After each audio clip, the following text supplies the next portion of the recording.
안녕하세요. 야쿵입니다. 지난번에 말씀드린 대로 동급 사양의 해킨토시와 아이맥을 비교해 보도록 하겠습니다. 사실 거의 같은 사양의 두 시스템을 비교하는 것 자체가 큰 의미 없는 것 같지만 둘 다 갖고 있으니까 그냥 심심풀이로 동급 사양의 아이맥과 해킨토시 비교를 해보도록 하겠습니다. 크게 세 가지 부분으로 본 차이점은 실 작업에서 성능의 차이가 있는가, 게임 플레이에서 성능의 차이가 있는가, 벤치마킹 프로그램에서 점수 차이가 있는가 라고 볼 수 있습니다. 실 작업에서의 성능의 차이가 있는가? 해킨토시의 최적화가 제대로 되었다면 실 성능의 차이는 거의 없습니다. 작업할 때의 성능 체감은 오히려 해킨토시 쪽이 조금 더 빠른 것 같은 느낌을 주었습니다. 게임 플레이에서 성능의 차이가 있는가? 역시 마찬가지로 게임 플레이에서 성능의 차이를 약간은 체감할 수 있었습니다. 게임 플레이상에서 실 프레임에 미묘한 차이가 있긴 했고 이건 아이맥 전용으로 튜닝된 그래픽카드와 노노버 카드라는 차이점에서 발생한 것으로 크게 체감되지는 않는 수준입니다. 벤치마킹 프로그램에서의 점수 차이. 벤치마킹 프로그램에서는 아이맥보다 해킨토시의 점수가 더 높게 나왔습니다. 이는 애플에서 장착한 작은 펜이 문제가 아닐까 하는 의혹과 일부러 성능을 억제해 놓은 것이 아닌가 싶을 정도의 큰 점수 차이를 보여주고 있습니다. 하지만 실 작업에서는 그 큰 점수만큼의 차이가 느껴지지는 않았습니다. 벤치마킹이나 여러 테스트를 하면서 느낀 점은 애플 놈들이 일부러 성능에 제한을 설정하고 만든 것이 아닌가 싶을 생각이었습니다. i9 시리즈가 특유의 높은 발열량으로 풀로드 시 엄청난 스로틀링이 발생한다는 것을 자기네들도 알고 있다는 것이겠죠. 그렇다면 여기에서 이 영상을 보신 분들이 질문하실 만한 것을 들어보자면 실제로 큰 차이가 없는 사양을 가졌다는 것을 알고 있었고 실 작업에서도 해킹토시가 더 좋은 성능을 보여주는 것을 알고 있었음에도 왜 아이맥을 구매했는가 라는 것이 있을 수 있겠죠. 무언가를 구매하는 것에 있어서 다들 각자의 이유가 있겠지만 첫 번째, 모니터 성능의 차이. 실제로 아이맥은 모니터 업계 최고 가격대의 A조 모니터를 포함한 많은 모니터 제품 중에서도 높은 성능을 보여주는 편입니다. 처음에 출시되었을 때는 다른 업체들의 동급 모니터들 대부분의 가격이 아이맥보다 비쌌습니다. 지금도 만약에 동급 성능의 모니터를 A조에서 구매를 한다면 500만 원이 넘는 아이맥보다도 더 비싼 가격을 지불해야 하죠. 실제로 저 역시 아이맥을 구매한다기보다는 모니터를 구매한다고 생각하고 구매하였습니다. 물론 A조의 모니터 성능보다는 당연히 떨어지지만.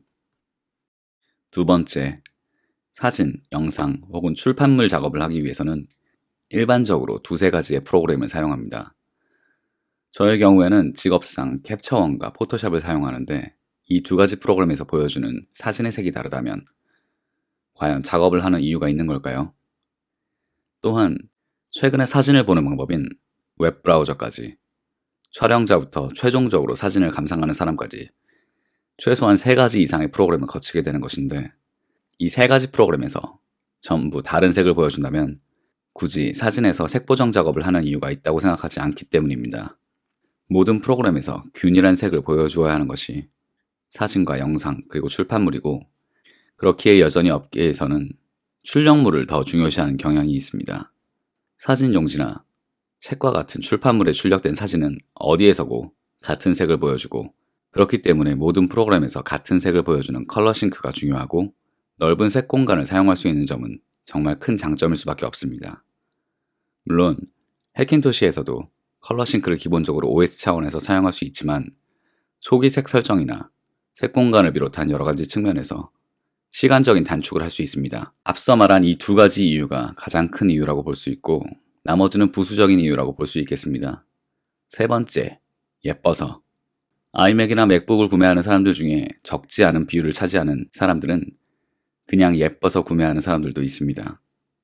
인테리어 소품으로 혹은 남에게 플렉스 하기 위해서 저도 사람인지라 겉모습이 예쁜 걸 당연히 좋아합니다. 네 번째, 해킨토시에서 업데이트하는 맥OS 버전마다 패치 작업을 해야 하는데 그게 너무 귀찮아졌기 때문입니다. 매 패치마다 새로 버전업된 텍스트 파일을 설치해줘야 하는 작업이 정말 귀찮기 때문입니다. 패치 작업을 안 하고 업데이트를 설치하면 부팅 자체가 되질 않습니다. 매일매일 해야 하는 것은 아니지만 저처럼 업데이트가 있습니다 라는 글을 보면 뭔가 강박적으로 업데이트를 해야 하는 사람들에게는 사실 추천할 수가 없습니다. 그렇다면 리얼맥을 구매했음에도 불구하고 왜 아직도 해킨토시를 사용하고 있는가? 첫 번째, 가장 큰 이유라면 에어드롭을 들 수 있겠네요. 에어드롭은 맥과 아이폰, 아이패드 사이에서 사용할 수 있는 파일 전송 시스템입니다. 별다른 복잡한 설정 없이 파일 전송을 할 수 있죠. 무선으로. 두 번째, 맥OS상의 프로그램에서는 서로 시스템을 사용할 수 있게 해주는 부분이 존재합니다.